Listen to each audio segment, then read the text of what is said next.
എല്ലാവർക്കും പുതിയ ഒരു വീഡിയോയിലേക്ക് സ്വാഗതം. 27ാമത്തെ പേജിൽ 3ാമത്തെ ക്വസ്റ്റ്യൻ ആണ് ഇനി നമ്മൾ കാണുവാനായിട്ട് പോകുന്നത്. In the Arctic heights the human experience of displacement and survival in times of war and persecution.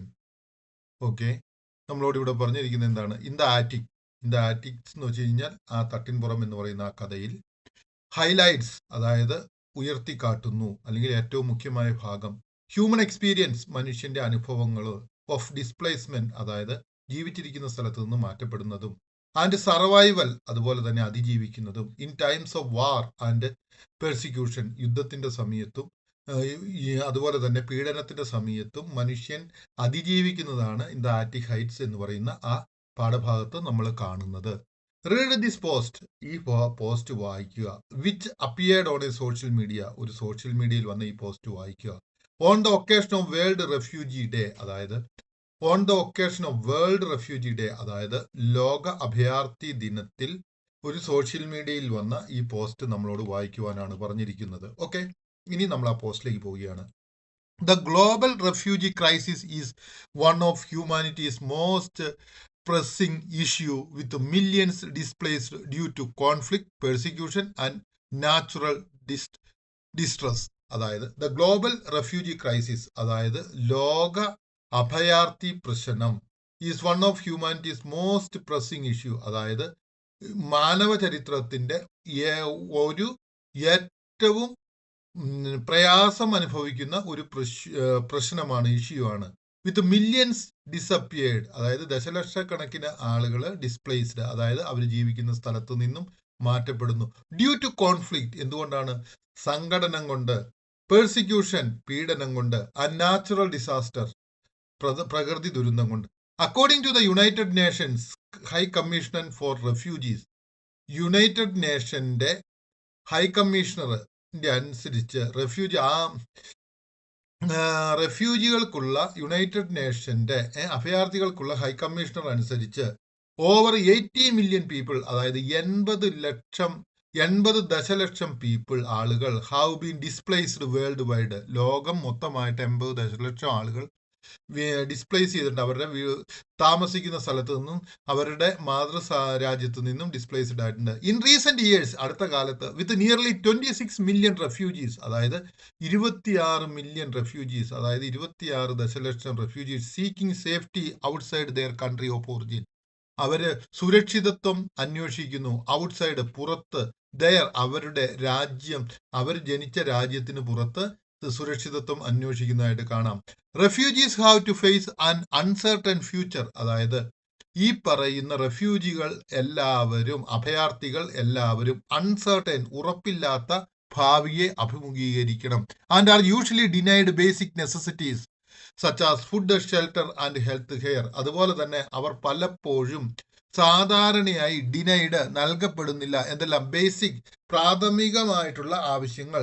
ഏതൊക്കെയാണ് ഈ പ്രാഥമികമായിട്ടുള്ള ആവശ്യങ്ങൾ, നെസസിറ്റികൾ, ആവശ്യങ്ങൾ? സച്ചാസ് ഫുഡ്, ഭക്ഷണം, ഷെൽട്ടർ, പാർപ്പിടം, ഹെൽത്ത് കെയർ, ആരോഗ്യ സംരക്ഷണം, ഇവയൊന്നും നൽകിയിട്ടില്ല. ഇൻ ദിസ് കോണ്ടെക്സ്റ്റ്, ഈ അവസരത്തിൽ അല്ലെങ്കിൽ ഈ സമയത്ത്, concerns regarding the policies of various countries, അതായത് ചില രാജ്യങ്ങളുടെ പോളിസികൾ, നമുക്ക് രാജ്യങ്ങളുടെ policies, and distribution of humanitarian aid, മനുഷ്യനെ സഹായിക്കുന്ന ആ distribution, are among the world's most pressing issues today, ആകുന്നു ലോകത്തിന്റെ ഏറ്റവും വലിയ ഒരു പ്രശ്നം ഇന്ന് അഭിമുഖീകരിക്കുന്നത്. ഓക്കെ, ഇനി നമ്മളോട് പറഞ്ഞിരിക്കുന്നത് എന്താണ്?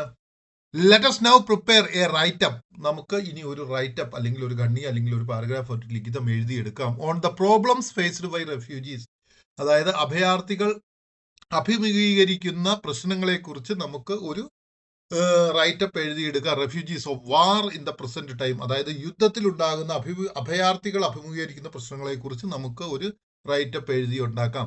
The plight of war refugees in modern world, അതായത് ഈ ആധുനിക ലോകത്തിലെ യുദ്ധത്തിലുണ്ടാകുന്ന അഭയാർത്ഥികളുടെ ആ ഒരു ഡിലേമ, അല്ലെങ്കിൽ അവരനുഭവിക്കുന്ന പ്ലൈറ്റ്, ഡിഫിക്കൽട്ടീസ്, ബുദ്ധിമുട്ടുകളെ കുറിച്ച് നമുക്ക് ഒരു ഖണ്ഡിക എഴുതാം എന്നാണ് പറഞ്ഞിരിക്കുന്നത്. ഞാനിവിടെ പോയിന്റ് ബൈ പോയിന്റ് ആയിട്ടാണ് എഴുതിയിരിക്കുന്നത്. ഒരു കാര്യം മനസ്സിലാക്കുക, ഈ തന്നിരിക്കുന്ന ചെറിയ പോയിന്റുകൾ മാത്രമായിട്ട് എഴുതിയാലും നിങ്ങൾക്ക് കുറച്ച് മാർക്കെങ്കിലും കിട്ടും, മൊത്തം പഠിക്കാൻ പറ്റിയില്ലെങ്കിൽ. അതുപോലെ തന്നെ യുദ്ധത്തിന്റെ പരിണിത ഫലങ്ങളെക്കുറിച്ച് സാമൂഹ്യ ശാസ്ത്രത്തിലോ ഹിന്ദിയിലോ മലയാളത്തിലോ ഇംഗ്ലീഷിലോ ചോദിച്ചു കഴിഞ്ഞാൽ ഇതേ തന്നെ നിങ്ങൾക്ക് എഴുതി വെക്കാവുന്നതാണ്. കുറച്ച് മാർക്ക് നിങ്ങൾക്ക് എങ്ങനെയാണെങ്കിലും കിട്ടും. Okay.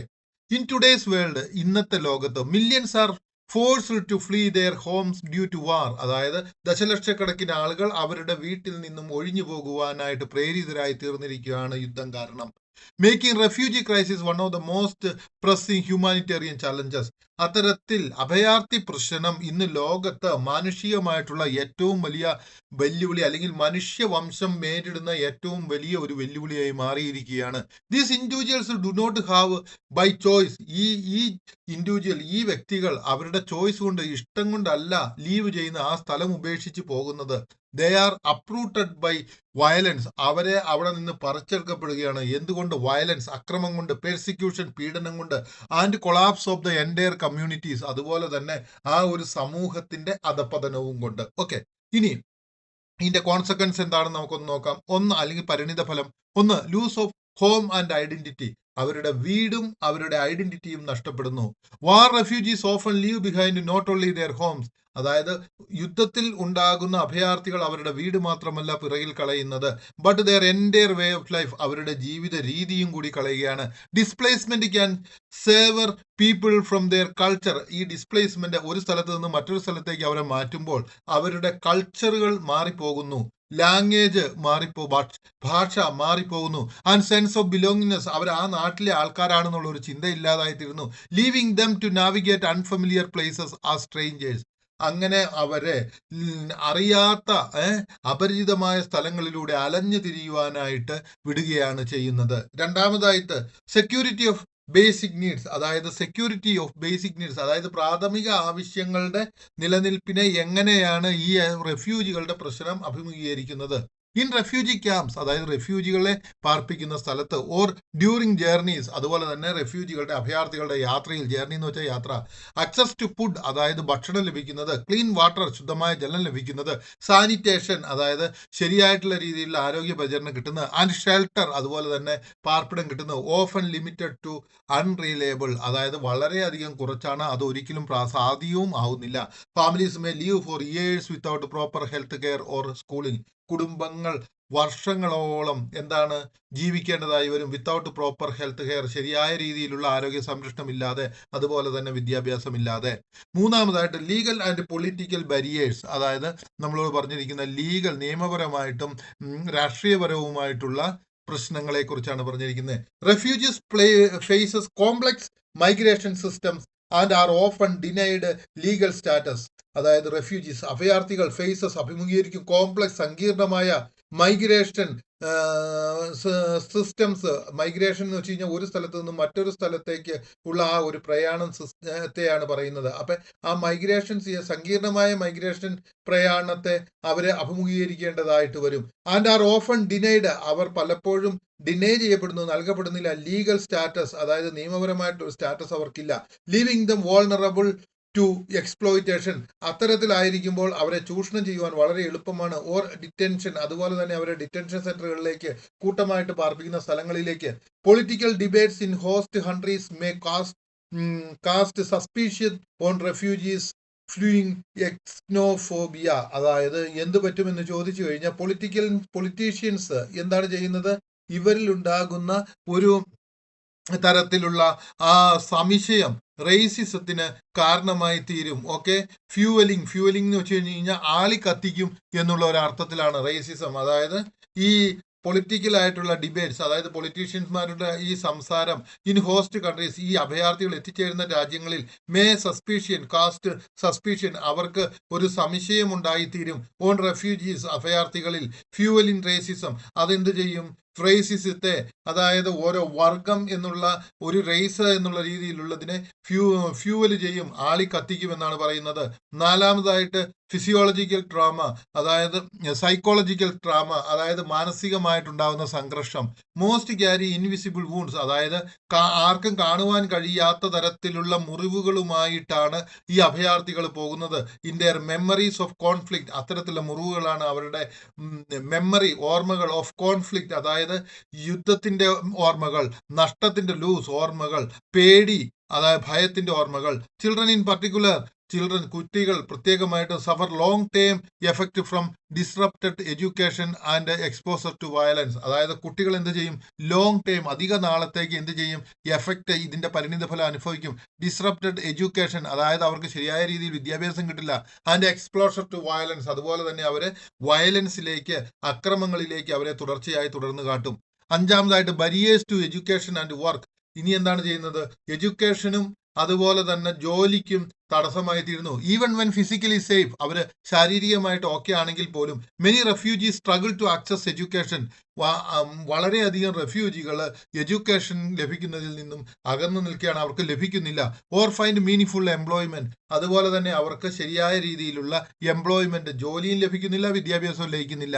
Making it difficult to rebuild their life, അതുകൊണ്ട് തന്നെ അവരുടെ ജീവിതത്തെ ഇനിയൊന്ന് പുനർക്രമീകരിച്ചെടുക്കുക എന്ന് പറയുന്ന അവർക്ക് വളരെ പ്രയാസമുള്ളതായി തീരുകയാണ്. ഇനി അൺസർട്ടൻ ഫ്യൂച്ചർ, അതായത് യാതൊരു ഉറപ്പുമില്ലാത്ത ഭാവിയാണ് അവർക്കുള്ളത്. പ്രലോങ്ഡ് ഡിസ്പ്ലേസ്മെന്റ് മീൻസ്, അതായത് ദീർഘനാളത്തേക്കുള്ള ആ ഡിസ്പ്ലേസ്മെന്റ്, ഒരു സ്ഥലത്ത് താമസിക്കാതെ ഇരിക്കുന്നത് കൊണ്ട് അർത്ഥമാക്കുന്നത് that many leave in Limbaugh, അതായത് പല ആളുകളും എന്തിലാണ് ജീവിക്കുന്നത്, ലിംബോയില്, അതായത് A kind of mid point എന്ന് വെച്ച് കഴിഞ്ഞാൽ ഏതാണെന്ന് അറിയാൻ പാടില്ല, എങ്ങനെയാണെന്ന് അറിയാൻ പാടില്ല, എന്ത് ചെയ്യണമെന്ന് അറിയാൻ പാടില്ല, അവിടെ അല്ല ഇവിടെയും അല്ലാത്ത ഒരു തരത്തിലുള്ള ജീവിതം.